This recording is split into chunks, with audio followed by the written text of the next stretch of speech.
I see a lot of questions about spacing out and thinning of leafy greens. I've been container vegetable gardening for 7 years now, and I've been breaking the rules on spacing for about the last four.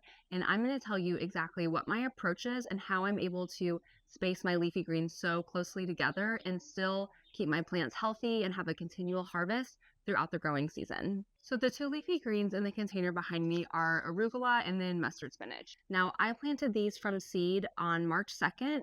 It is now the very end of April. The mustard spinach, the recommendation is to sow your seeds every 4 to 6 inches in rows that are 12 to 18 inches apart. And then for the arugula, sow 3 seeds every 4 inches in rows that are 8 inches apart. So if you look, you can see I'm not even close to that. Now my approach for any type of leafy lettuce or leafy green, when it's time for me to plant my seeds, I will prepare my soil. I make sure I put some good quality compost, and I'll get to why that's so important if you're planting so closely.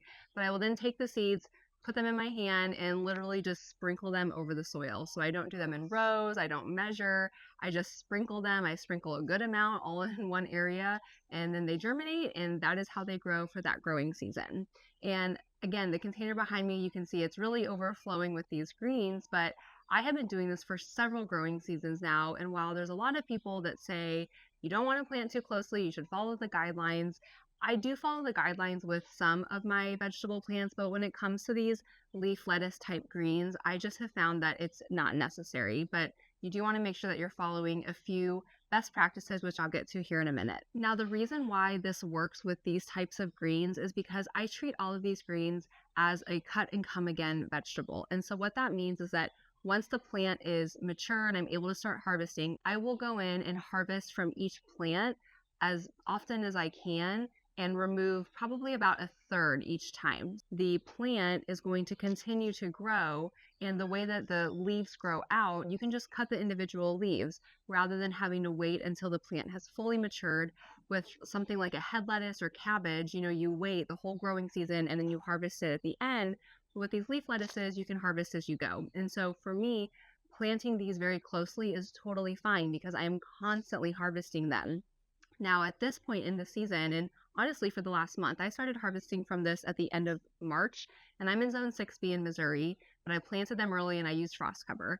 So I started harvesting them at the end of March. I'm harvesting 2 to 3 times a week out of this container. Another leafy green where I break these spacing rules is going to be with my kales. So while I will plant them further apart than these leaf lettuces because they get bigger and have thicker stems, I will plant them a lot closer than what the seed packet recommends. These are another one where they're cut and come again. And so as they are growing, I'm continuously harvesting those outer, most mature leaves, allowing the smaller leaves to continue to grow throughout the growing season. The last leafy green that I grow where I break these rules is going to be my Swiss chard. If you want to take this approach of breaking those spacing rules, I have a few recommendations to make sure that it's going to be successful for you, especially if you're a container gardener.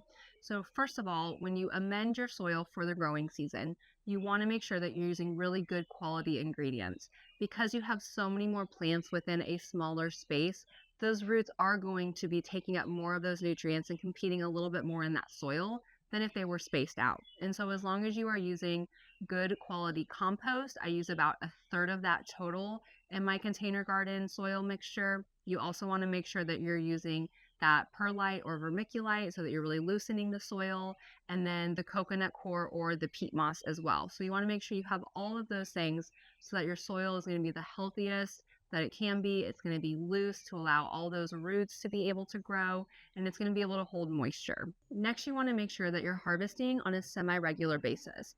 This is going to be especially important for those kales and the Swiss chard and those other greens where the individual leaves can grow pretty big. So you want to make sure that you're harvesting, even if you're not needing to use it for something in the kitchen right away. You can always freeze it, you can dehydrate it. There's lots of options, but you want to make sure that you're staying up on that harvesting so that they aren't getting too crowded. Lastly, and this goes along with that same concept of having good quality compost and soil, I highly recommend adding in a liquid fertilizer throughout the growing season. And this is again just because since you have more plants more closely together and they're all competing for getting those nutrients out of the soil, it helps if you're adding in some high quality fertilizer into your containers. For me, I personally like to use a liquid fertilizer. My go-to brand is Fox Farm. I use a lot of their different products in my garden. I've been using them for many years. They create very high quality organic products, and they are a little bit more expensive than some other brands, but I just think that it is worth it for the quality that you get. So for my greens in the spring, I use their Grow Big liquid fertilizer. This is just a nice balanced fertilizer, and I will add it to a watering can. I'll use it 2 to 3 times a week. And I'm telling you, since I have started using this in the last several years, my greens just look incredible every spring. And again, it really helps just make sure that your plants, when they're planted very closely together, are getting all those nutrients that they need to be able to be successful. So my personal experience is that it is okay to break those spacing rules when it comes to some of your leafy greens. This is important to me because I am a small space gardener. I do not have a lot of containers, and so I really want to make the most of the space that I have, and being able to plant all of these leafy greens closely and get these really great harvests several times a week is just something that makes my vegetable gardening efforts even more worth it. And so, if you're someone that is considering breaking those rules, just make sure you follow those guidelines I recommended. I have had success doing this, like I said, for many years now. I have not had any issues, and I'm certain that as long as you make sure that you are hitting those basic needs for your plants, you will have success as well.